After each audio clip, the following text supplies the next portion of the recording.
Fighting through adversity. That's the narrative here. That's the perspective. Fighting through adversity. Ryan Day said it. He says it after every game. I've taught these kids how to fight through adversity. He's fighting through adversity. It's unbelievable. It goes way past X and O's. But this is an X and O channel. So I'm going to get back a little bit to the X and O's here. Maybe there'll be some more off-season talks. Maybe some other YouTube channels I need to do. But all the credit in the world, Ryan Day. Seriously. Unbelievable. I never disliked the guy. You know, what I yelled about was his strategy. What I've yelled about was some of the fear I thought he was putting into his quarterbacks with his hyper-perfectionism and West Coast offense pro style that he wants to play all the time. Those are choices. Ryan Day is a great offensive mind and knows a lot about football. So does Chip Kelly. So does Bill O'Brien. I didn't want Bill O'Brien here because it would have been all pro. But now I understand what Ryan Day was wanting. He wants pro style. I think Ryan Day ought to go to the NFL, honestly.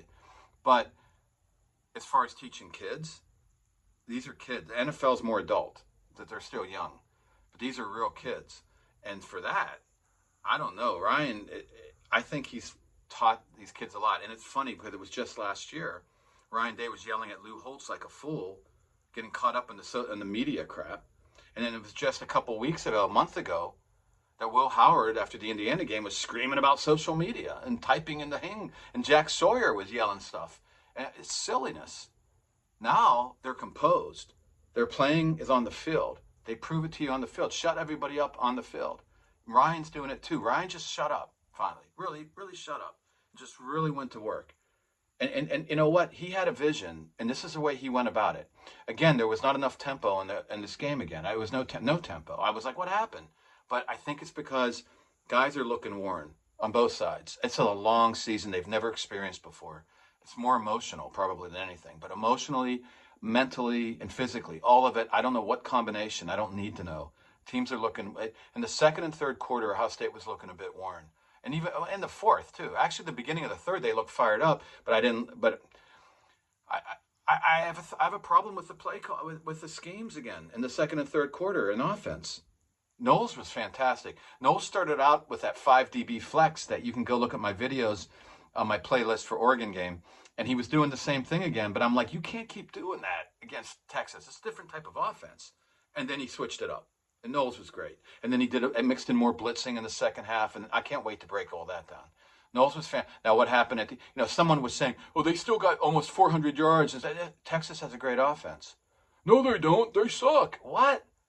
I mean, I didn't make videos like I wanted to do the day after the game. It's 2 days now, okay? I said on Juck on Bucks Live, I said, I'm going to do it the next day. Well, I tried. I really did. And I erased them. I was worn out, and more than that, I went on the internet and looked at what other people, all the social media crap. There was so much crap. I was so inundated by somewhat disgust, somewhat exasperation at the nonsense that goes on social media. And excitement's one thing. There's nothing wrong with being excited and your favorite team wins and whatever else, but some of the silly stuff, even the breakdown, some of the film already coming out, not saying really anything. And by the way, putting down Steve Sarkisian, who's been a long-time great offensive mind. Oh, he sucked this game. What are you talking about? He went up against a great defensive mind. It was a great battle. And then the guys were tired, too, and these kids fought, both sides. And it was just, it was a dogfight. And I said that was going to be the case, most likely. And I said, I think Ohio State can still win between 7 and double digits. But when I said double digits, not a high number, I meant like under 20. So like 7 to 15. If they can win by at least a touchdown into double digits, maybe 10 even, whatever, they can win this game. I didn't want it coming down to special teams, and it didn't. 3 games now that didn't come down to special teams. If they can get one more game in without special teams really having to be the make or break, they can win this whole thing. And maybe I'm wrong. Maybe Fielding will make a game-winning kick, and God bless the kid, because I like him. He has a great attitude. I just not sure. I don't trust him as much. But not about just Jay Fielding. It's the whole. It's also the return game. We don't do a lot. We're not doing the block punts anymore. We've pulled back on some of that, but we also pulled back on tempo, and I didn't agree with that. But I'm wondering if Ryan thinks that this team is tired and we don't need all the extra plays. When you play tempo, you end up getting an extra 20 plays a game. He doesn't want those extra plays, is my guess, because they're tired. And maybe, like I said, they had a lot of time off, and they had time off again now the next game. But it's attrition. It's over the year. It's a long year, man. And these are just kids and all the media attention, all this stuff. So I'm not in the locker rooms. I'm not there to know exactly how these guys feel. I would think they're super fired up, but there might be an element of a weariness. They're worn down a bit. Other than that, then I don't know why you wouldn't do tempo.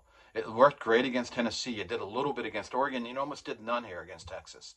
But anyway, so I don't have to agree with all of what Ryan Day's doing, and I can say he probably belongs in the NFL rather than college. But I will say this: he's incredible with these kids. Somebody's incredible.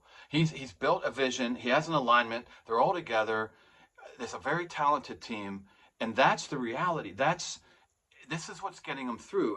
They had the whole Jesus thing. They have the whole Jesus guy. The guys doing stuff for Jesus and God and all this stuff. And you hear it after saying, thank the Lord, thank God and all this stuff. It doesn't matter what you think about that. That's aligned. Whatever you want to say about it, it's aligned. So we won this game. Ohio State won this game because their culture is so strong, number one. And that does include talent and execution and strategy, but it includes the heart, number one. And it was there. And Texas too, by the way. They fought. It just came down to the wire. And who? Jack Sawyer? Huge recruit. Some had him like the number one, number two defensive lineman. Some other services not as high.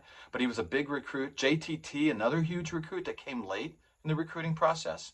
He gets hurt in the game, but he comes back in. Someone was yelling, I saw on the Juck on Live, oh, he's got a broken foot. How does everybody know these things? Saturday, yesterday, so much crap is out there already about this game. A bunch of, can anybody take a breath? Breathe. Take it in, man. What are you seeing? And listen to people that actually maybe have played the game, know the game a little bit. I know. I always rail on the broadcast teams too, but they're being paid to say a lot of nonsense. So it just goes around and around from the media to the social media and the fans and around and around and around. And here these teams have to play in the middle of all this craziness. It's just wild. But I'm so glad that Ryan's not yelling at anybody in the media now. Will Howard's not doing the typing thing. He's handling himself with great class. Jack Sawyer too. And I'm so happy for Jack because he took a lot of grief. I'm going to tell you something. And Jack, man, I don't know if you remember this. Spring ball in what was that? His first year. He had a great spring game. Maybe he didn't play that, but he played enough that we were all talking, like, this guy's going to be great. And then he didn't even play that much in the beginning. And it took him time to even, as he became a starter, he still wasn't as dynamic as we wanted. Maybe not quite as fast as we thought he was. I still don't know. We'll see what his 40 time comes out and all that crap in the NFL Combine. But he's really come on the last 2 years, especially the second half of this year, I think. No, same as last year, too. He's been good. I mean, great. And but he came back. That's the thing. More than anything else, he came back. And all Ohio State fans know this. A lot of these guys came back.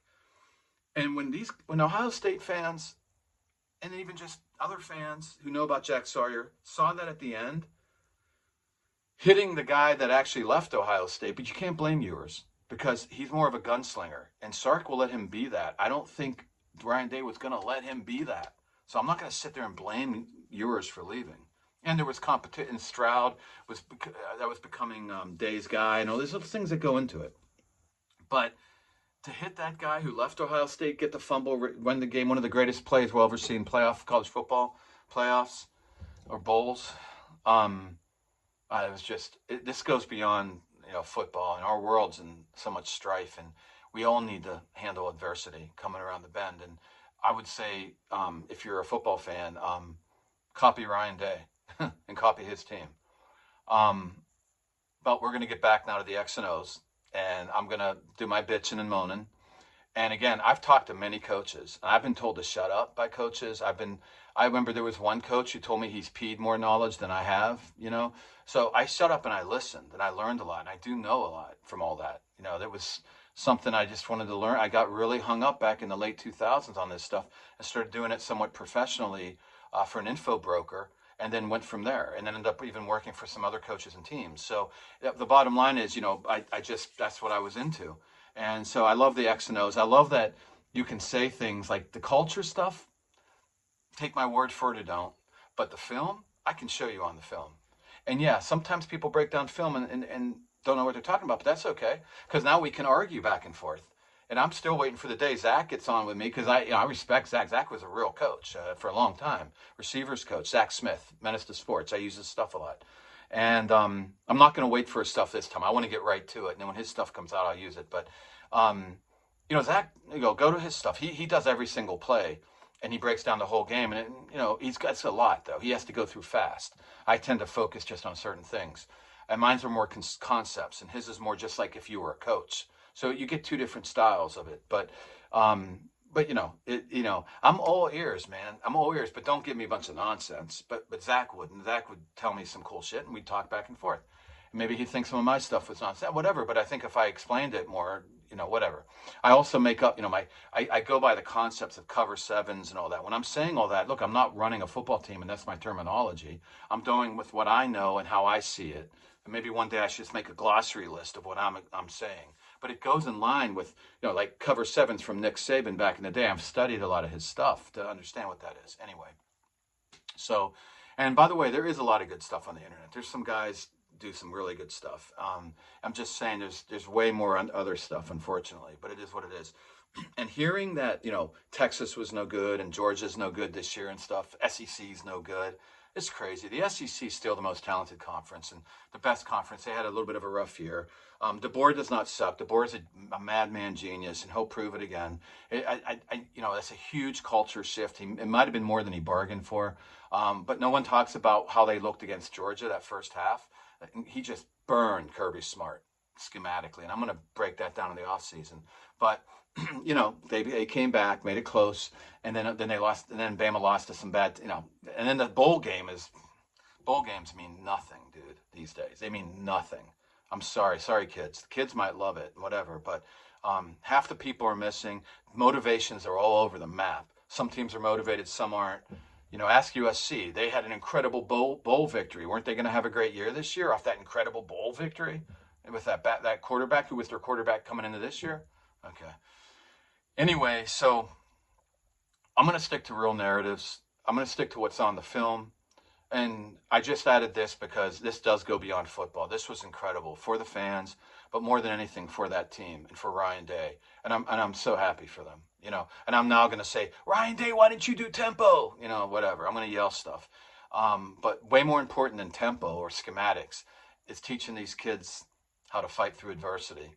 And they've got something that take with them after they die, not just the rest of their life. They take it with them forever.